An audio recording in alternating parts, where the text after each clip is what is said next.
ating mahal na lungsod ng Pasig. Gusto nating maitaas ang antas ng pamumuhay ng bawat Pasigueño, no? Kaya po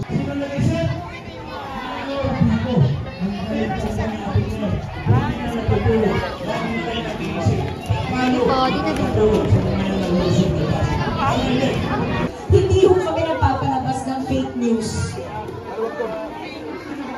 Gabi ho sa rating ng Pasig, hindi po kami nagsasabi ng misinformation at disinformation. At kami rin ho sa giting ng Pasig, wala ho kaming sisiraan na kahit na sino. Dahil sabi nga namin, kailangan respetuhin lahat. Prinsipyo ng integridad, yan po ang tinatayuan ng giting ng Pasig dahil meron ho kaming mga resibo. Alam mo, layo na po na narating natin bilang isang lungsod. Habang nakikinig po sa mga naunang nagsalita, hindi ko po maiwasan kundi mag-flashback ng konti. 2019, last minute yung decision. Ibang-iba pa po yung panahon. Ibang-iba pa po yung sitwasyon natin. Natatandaan pa po ba natin?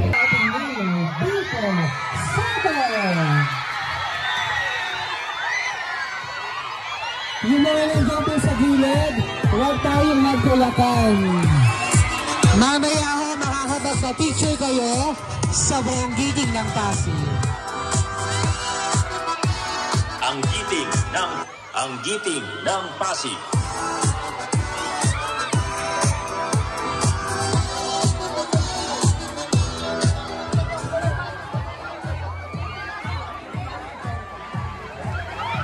Sige po, upo muna tayo. Pagkadalawang anak, magkano? 3,000. Sino nag-isip yun? Mayor Vico, palakpakan natin si Mayor Vico. Noong araw, wala yan eh. Nang naupo si Mayor Vico, sabi niya, oh, ang galing ka na.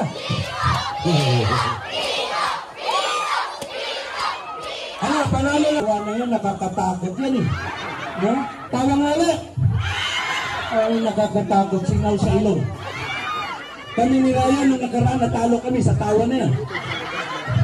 Umiyak kaming dalawa ni Ryan. Kaya sana mananalo na kami ngayon, ha? Pwede? Sure? Kaya sa ilang congressman natin? Mayor natin? Vice Mayor? Okay, so, ako po, number 13 sa balota, ha? Vote straight na po tayo, ha? Sure yan, ha? Nangako kayo, lahat kayo, boboto sa pingitin, ha? Maraming salamat, magandang gabi po sa ating lahat. Ating iboto ang number 13 sa balota, Consi Warren Inocencio. Magandang gabi, pinagbuhatan, mataas pa ba ang energy natin? Yung mga nandito sa kaliwa, gising pa ba tayo?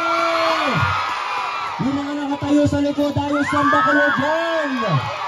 Yung mga nandito sa kanan, yung mga nasa likod. At yung mga maaga dumating, kaya nandito po sila sa VIP seats.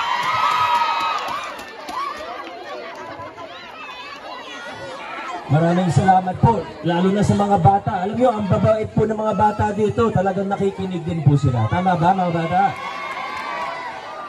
Ang galing ha? Pero tama lang na nakikinig kayo kasi alam niyo yung mga pinag-uusapan natin dito. Higit sa para sa matatanda, para sa kinabukasan nyo ang pinag-uusapan natin. Kaya maraming salamat mga bata dahil nakikinig din kayo. Siyempre, hindi rin po natin kakalimutan ng mga kasama natin na nakaupo sa upper box. Hello po sa inyo. Ito. Tao ba talaga yun? Gumagalaw. Nakaputi. Ate, musta ka dyan? Nakita ko sa ospital natin, pinapatupad natin, low balance feeling. Isa po tayo sa una, yung city hospitals po natin. Isa po tayo sa una na nagpatupad nun.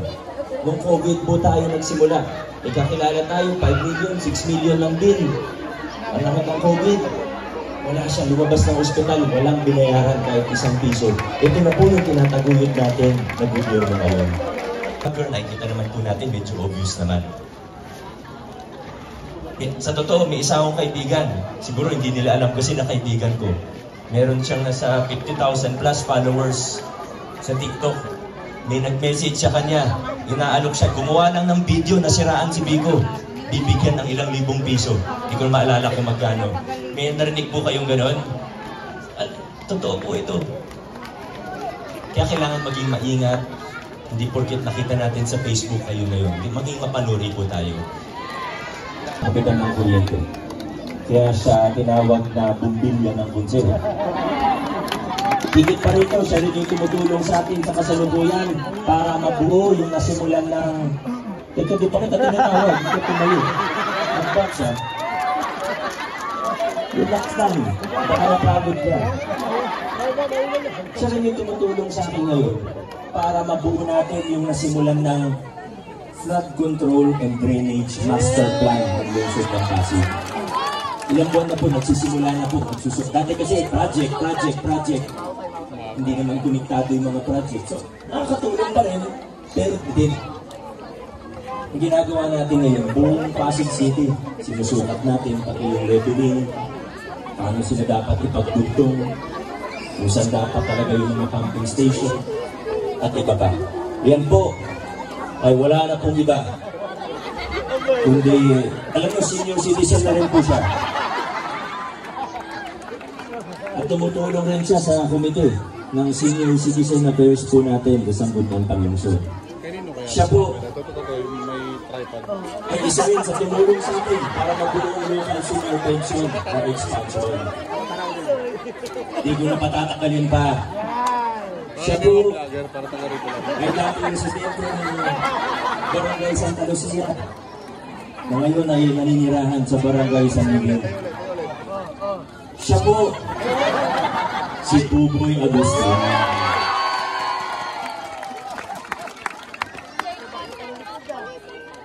Number 8 naman sa ating mga balota. Kilala nyo naman po ito. Huwag lang kayo maghanap ng page o puro mayo sa balota ha. Tinulungan niya tayo para mabuo yung sa benepisyo sa solo parents. Isa tayo sa mga una sa buong bansa na nakapagpatupad ng solo parent allowance. Meron din po siyang panukala na naipasa na rin.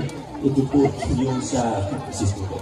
yung sa social pension para sa mga bedridden natin na kapitbahay.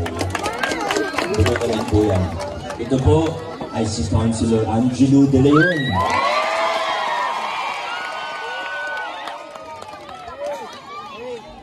Ang huling pang-re-election, number 14 sa ating mga balota. Huwag po kayo mag-alala, hindi na po pinatay si Delilah. Pero tumulong siya para mapadali ang buhay ng mga maliliit na negosyante sa lungsod ng Pasig. Dati, sari-sari store, ang laki ng bayan. Alam mo na, bisita akong sari-sari store ng Punsela ko, 28,000 ang singil sa kanya sa business permit.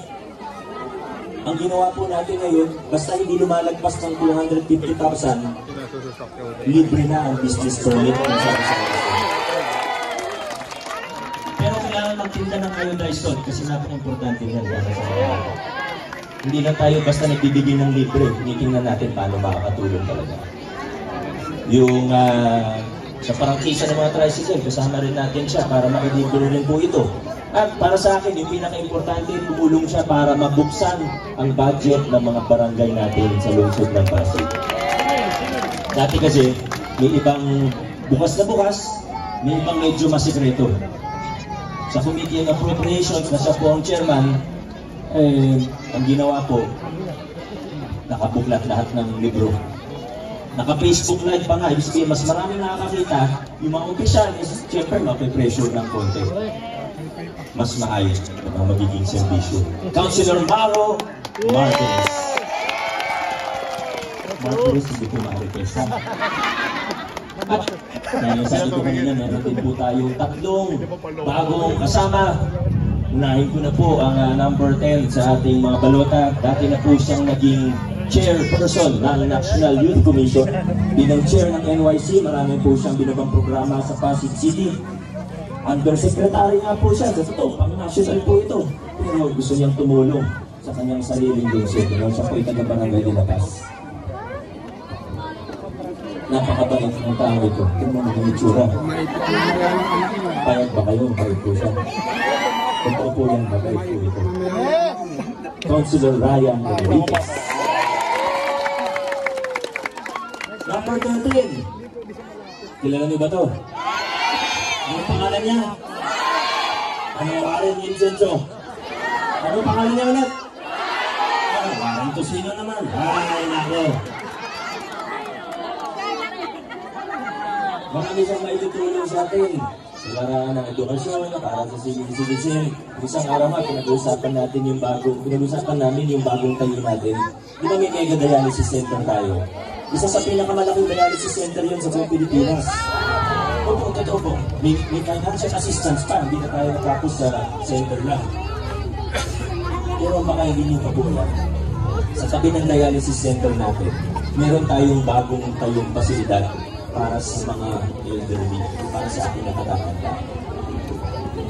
Gagamitin siya bilang step down. Pag medyo magaling ka na sa ospital, discharge ka na. Excuse me po. Excuse me po. Ano nga sinasabi ko? Kunyari, nasa ospital ka, elderly. Hindi natin ito, 70 years old, 80 years old. Parang siya. I-discharge na. Papauwi na ng doktor, kaso medyo mahina pa. Alam mo na, sakit, pero medyo mahina pa. Pwede siya dalhin dito sa pasilidad natin. Kasi siyempre, nakita na medyo namihina yung senior o yung elderly natin. Pero hindi naman sapat para dalhin sa ospital. Pwede rin siya dun sa elderly care facility natin. At yung maganda dito, alam nyo, yung teknolohiya at estilo ng caregiving po rito ay galing Japan. May partner tayo na Japanese inimport po sila yung training sa atin. At yung mga sensor ng kama, ng ilaw, yung temperatura sa kanila galing. Nung isang araw, pinag-usapan namin yung elderly care facility na ito. At ito rin po yung isa sa gusto niyang tutukan para matulungan yung kapatatanda po sa ating lungsod na nangangailangan ng konting tulong na kailangan alalayan po natin. Ito po, ano pong pangalan niya ulit? Warren Inisencio. Okay na. Hindi nakalimutan pa. 2015 sa ating mga panutan. Nakita ko yung programa nung kagawad po siya ng Barangay Maybuna laban sa malnutrition. Maganda po yung programa niya. At pati po yung sa meron siya yung Gobag, di ba? Nakatanggap tayo ng Gobag. Meron siya pre-Gobag para naman sa mga buntis na sa health center kapag ginawa niya yun sa Maybuna. Tingnan natin, baka magawa na po sa ating buong lungsod. Ito po, siguro makilala niyo na rin si Councilor Boyi Aguilar. Ay, si Ano! Rekondo, sorry. Sorry, dito Boyi. Sorry, dito Boyi. Malayo na po narating natin bilang isang lungsod. Pero kasama ang mga tao ito, kasama ang bawat isa sa ating mga pasigenyo. Kung nakararami sa ating mga pasigenyo, kung magtutulungan po tayo para patuloy na ipaglaban yung mga pagbabago, para paipingin pa yung mga reforma na siguro na, para ituloy-tuloy yung pagpapalawa, pagpapaganda ng mga programa at servisyo ng ating pamahalaan. Sigurado po ako na sa susunod na 3 taon, mas malayo pa ang ating mararating. Kaya, mga kapwa ako pasigenyo, ang pagpapinabuhatan, ngayong 2025, ipakita po natin sa lahat na tayo mga pasigenyo, hindi na tayo lilito pa. Hindi tayo lilito, pagkus dire-diretso, paabante, pasulong tayo bilang isang lungsod. Maraming salamat. God bless. Pasig City.